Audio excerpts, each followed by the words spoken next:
सिमबो खुलुमनाय थाबाय जोङो सानजारि नोगोर बैसागु फोरबो आफादा मोनफ्रोमबो बोसोराव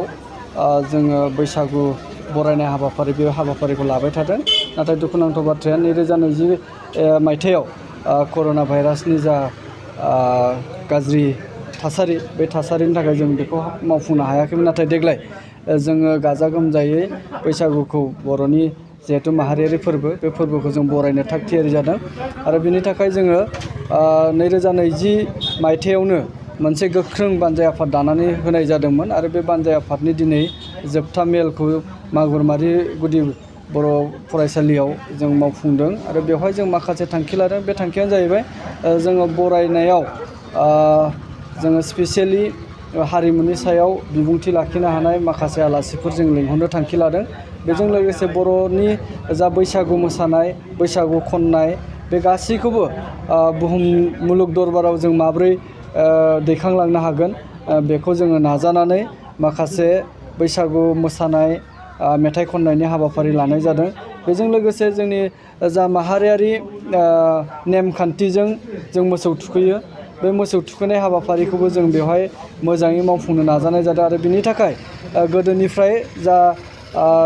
धोरोमारि खान्थिजों मोसौ थुखैबोबाय थादों बेबायदि बिथांमोन रसेन बसुमतारी होननाय बिथांखौ जोङो अलरेडि आलासि महरै सायख'नानै लादों आरो बिथाङा जोंनो कनसेन्ट होबाय अलरेडि दा बेबायदि हिसाबै जोङो देग्लायनि बैसागु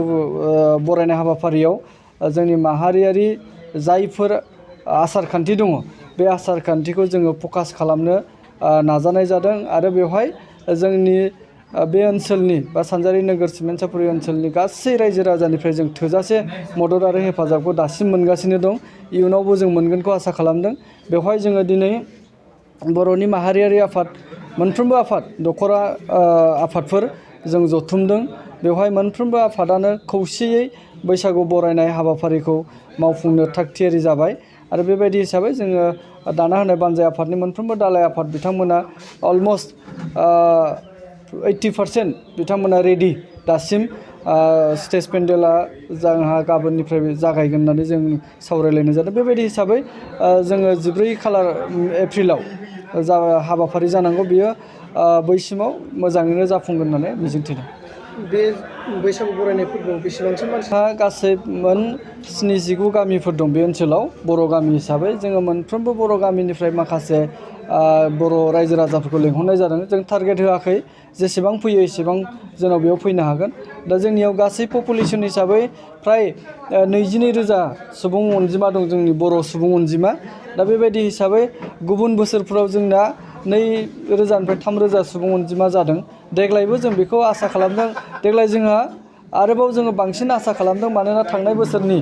जा रंजानो मोनैनि दुखु दाहा बेयो देग्लाय रंजानानै बेखौ होखारनो नाजादों दा बिदि हिसाबै जोङो बेवहाय 3,000 सुबुंखौ जोङो आसा खालामदों बेजों लोगोसे जोंनो मोजां खौराङा बे जोंनि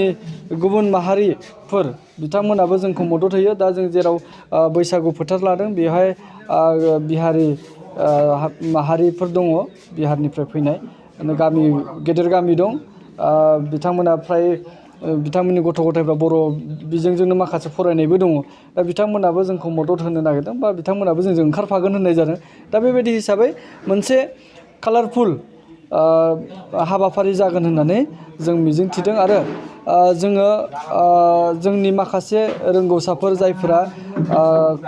माने कलेज इउनिभारसिटिफोराव फोरोंगिरि बिबुंगोरा हिसाबै मासि लानानै दङ बिथांमोनाबो माखासेफ्रा जोंनो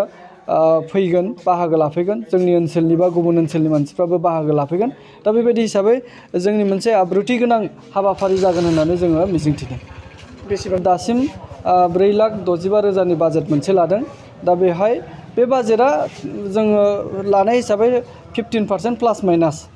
जोङो 15% प्लासबो जानो हागौ बा 15% माइनासबो जानो हागौ जोंनि बे मोनसे लामसाम बाजेट दा बेबायदि हिसाबै सिगां बोसोरफ्राव जाबायदि बाजेट लादों बे एखे बाजेटआनो जादों अब्लाबो बिनिखाय जोङो बाजेटआव बारा बुरजाथार हेरफेर जागोनखौ जोङो मिजिंथियाखै आरो जों बै बाजेट मथेनो खामानिखौ मावफुंनो आखायाव लादों आरो जोङो